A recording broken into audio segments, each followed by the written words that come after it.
dalam sabda Rasulullah kalau tidak salah ada 8. Itu yang tidak dimatikan oleh Allah Subhanahu wa taala. Salah satunya adalah ajabul danab, tulang ekor manusia. Kalau bapak-bapak yang mungkin pegang bokong belakang, tulang ekor, nah itulah yang tidak mati, yaitu yang abadi, yang Allah khususkan. Karena dari situ yang betul insan, dari situlah manusia akan ditumbuhkan, sebagaimana tumbuhan ditumbuhkan. Bibit ya kalau bahasa kita. Jadi tulang ekornya bibit, dari situ akan ditumbuhkan manusia. Sama seperti rezeki. Jadi orang tidak mungkin mati kalau rezekinya belum sempurna. Maka kita jangan risau dengan rezeki yang Allah berikan kepada kita. Ada cerita di Saudi itu orang selamat dari sumur, selamat dia Pak dari sumur, ya, nggak jatuh, jatuh tapi selamat di sumur itu nggak mati. Ketika selamat mengadakan tasyakuran, alhamdulillah Allah selamatkan saya. Pas ngadain tasyakuran dipraktekinlah cerita sama teman-teman cerita sama teman-teman dipraktekin, jatuh betulan, mati dari situ. Jadi dari situ diambil kesempatan, oh ini orang rezekinya belum beres, harus minum kopi dulu mungkin, atau minum teh dulu, atau ngadain syukuran baru meninggal. Begitu juga sama kematian, sama seperti rezeki sudah Allah tetapkan sebenarnya.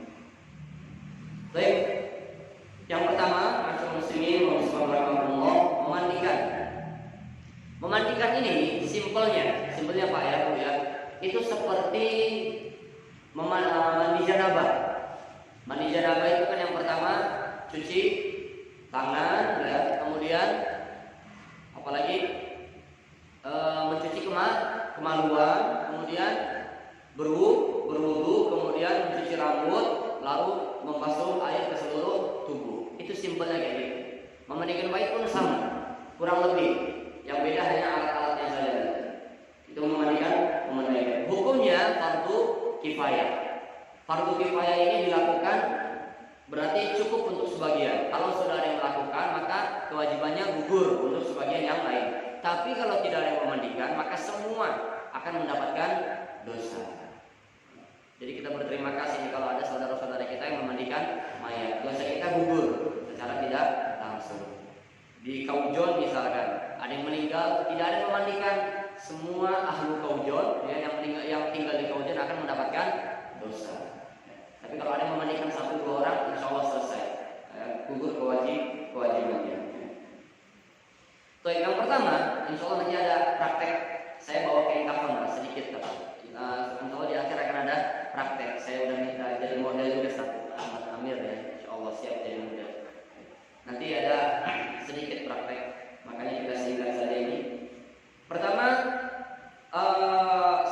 mayat harus ditelanjangi seperti bagaimana dia ketika mandi besar. Hanya saja tidak boleh terlihat aurat besarnya, yaitu dari mulai pusar sampai lutut. Itu tetap ditutupi Pak. Saya pengalaman memandikan mayit dan itu tidak dilakukan hal demikian dulu. Ketika masih santri di Jawa Timur, ada yang meninggal, alhamdulillah dapat kesempatan memandikan. Di kesempatan lain juga sempat memandikan mayit dan ternyata tidak ditutup. Ini tidak sesuai dengan perintah Rasulullah SAW. Jadi menjaga, sebagaimana tadi kita katakan di awal, menyiksa mayit ketika mati sama menyiksa mayit sama seperti menyiksa dia ketika hidup. Begitu juga sama, menjaga aurat dia ketika mati sama ketika menjaga aurat dia ketika hidup.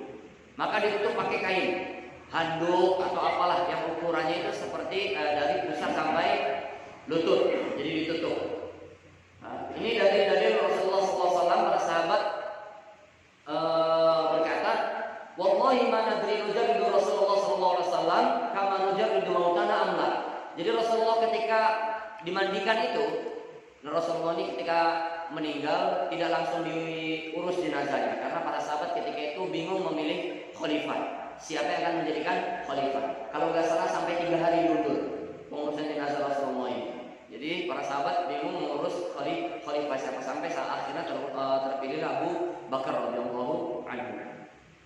Baik, kemudian kata para sahabat, kita nggak tahu nih Rasulullah ketika meninggal apakah kita telanjangi seperti menelanjangi mayat-mayat kita atau tidak. Akhirnya mereka diberi mimpi oleh Allah Subhanahu wa taala, "Igsilu Rasulullah", mandikanlah Rasulullah sama seperti mayat-mayat yang seperti biasa. Tapi afwan, tidak dilepas. Kalau Rasulullah pakaiannya tidak dilepas. Jadi dipijit ya, kemudian dicuci itu pakaian Rasulullah tidak dilepas. Ini berbeda Rasulullah. Ya, dari sini kita ambil kesimpulan berarti biasanya mayat-mayat kaum muslim itu dilepas bajunya kecuali Rasulullah SAW. Tata cara melepas bajunya, nah ini tanpa melepas tanpa terlihat auratnya ya. Allah alam nih, biasanya di masyarakat kita yang Anda tahu juga itu langsung aja biasa dilepas, dibuka ya, ditelanjangi seperti biasa. Bukan seperti itu. Jadi ditutupi. Kalau misalkan bajunya sudah tidak terpakai, dirobek aja Pak. Dirobeknya pun ada caranya. Dari sini. Jadi kan dia berbaring, nanti kalau kita praktekkan, dirobek di sini. Di sini, ke sini, begitu di bawah, ini ke sini. Supaya apa? Supaya gampang ditarik. Atas ditarik, bawah ditarik. Jadi seperti itu caranya. Kalau bisa dilepas manual, kancingnya dilepas, itu nggak apa-apa, asalkan tidak terlihat auratnya. Tapi gampangnya, asal kalau nggak kepake lagi, pakaiannya dirobek. Robek dari sini, kemudian sini, ini tarik nanti atas, bawah juga ditarik. Baik. Kemudian setelah itu mencucinya, ya, iksilu kata Rasulullah SAW terhadap seorang. Ini ada orang Pak, seorang laki-laki, sahabat yang meninggal dari binatang tunggangannya. Jadi mungkin lagi umroh, kemudian jatuh dari ontanya. Jatuh dari ontanya kemudian meninggal. Meninggal kata Rasulullah SAW, "Irsiluhu bima'in wa sidr." Cucilah dia, mandikanlah dia dengan ma dan sidr. Sidr itu daun bidara. Daun bidara kalau sekarang ada yang jual sudah bungkusannya Pak ya, sudah digebok bahasa orang sekarang, dihaluskan. Daunnya juga ada kalau ada yang punya. Jadi dengan air dan daun bidara. Wa kafinu fi taubaihi, dan mandikanlah dan kafankanlah dia dengan dua pakaiannya. Jadi kalau orang yang ihram ini berbeda, pakaiannya bukan dengan kain kafan. Begitu juga para syuhada tidak dikafani. Ya, jadi kain ihram kan cuma 2 lembar ya, atas sama bawah. Dengan itulah orang-orang yang meninggal ketika ihram dikafankan. Jadi tidak menggunakan kain kafan. Kemudian tidak boleh ditutup kepalanya. Sebagaimana ketika muhrim, ketika orang yang ihram itu tidak boleh menutup kepala. Bapak-bapak atau ibu yang pernah haji atau umrah pasti tahu ya. Ini kalau lagi ihram tidak boleh menutup kepala yang laki-laki. Begitu juga tidak boleh dipakaikan wangian.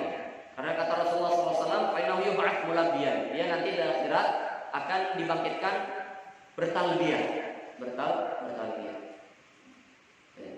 Kemudian mencucinya, Bapak-bapak yang dirahmati Allah Subhanahu wa taala, ganjil 3 kali atau 5 kali atau kalau kurang 7 kali. Dan jadikanlah yang terakhir syai'in min kafur. Yang terakhir dari kapur barus. Kalau kita ini kapur barus dicairkan, itu bagian terakhir. Jadi kalau 3 kali, yang 2 kali pakai air dan daun bidara, kemudian yang 3 kalinya pakai kapur barus. Begitu juga kalau 5 kali, berarti yang kelima pakai kapur barus supaya bersih, supaya tidak cepat bau ya, kalau nggak salah ya, kapur barus. Penyebabnya seperti itu. Memulainya, kita memulai dengan anggota wudhu ya, itu dicuci terlebih dahulu. Jadi tidak langsung disiram mayat itu, tidak langsung disiram. Jadi anggota wudhu ya, adapun mulut, nah ini bukan dituang air Pak ya. Ini dia nggak bisa kumur soalnya. Jadi dimasukkan jari atau kain atau jari dimasukkan ke mulut. Begitu juga hidung masukkan.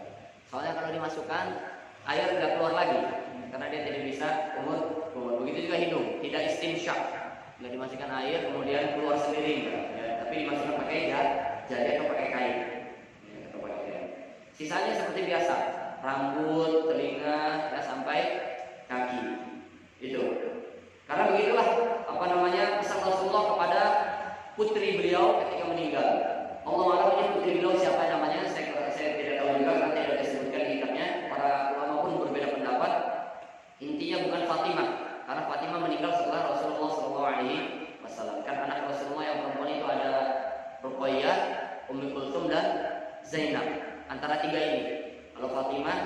Itu bukan, karena Fatimah 6 bulan setelah Rasulullah meninggal baru meninggal. Itu Fatimah radhiyallahu anha. Di antara 3 ini, ya, kata Rasulullah tadi pesannya, cuci ganjil, kemudian pakai daun bidara, dan terakhir pakai kapur barus. Ya. Kemudian ibdah bimayaminiha.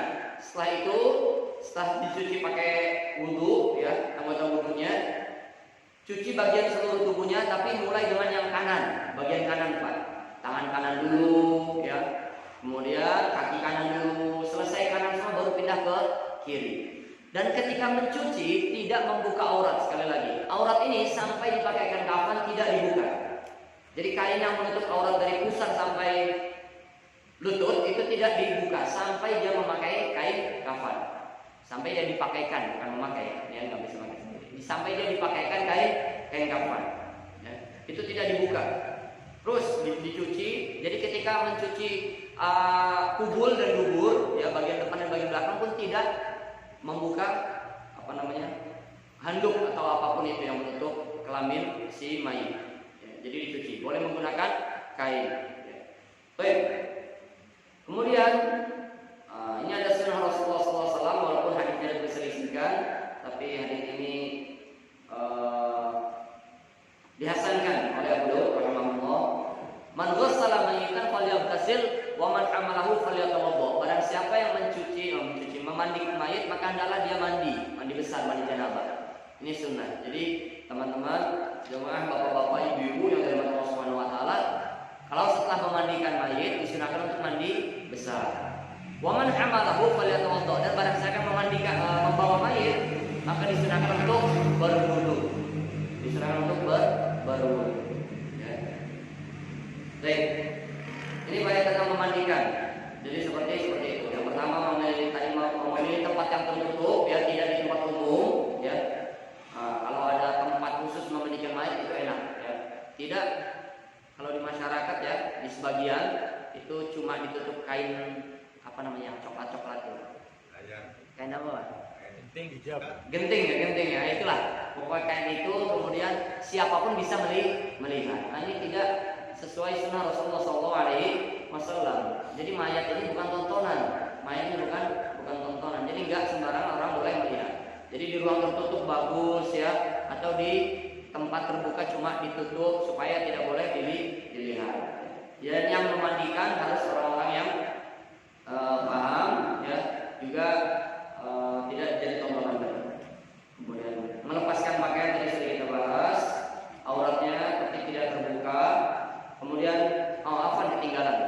Istinja, sebagaimana kalau mandi besar tadi kita sebelum berwudu kan kita mencuci kubul, ya, bagian depan, alat kelamin, dan bagian belakang dubur.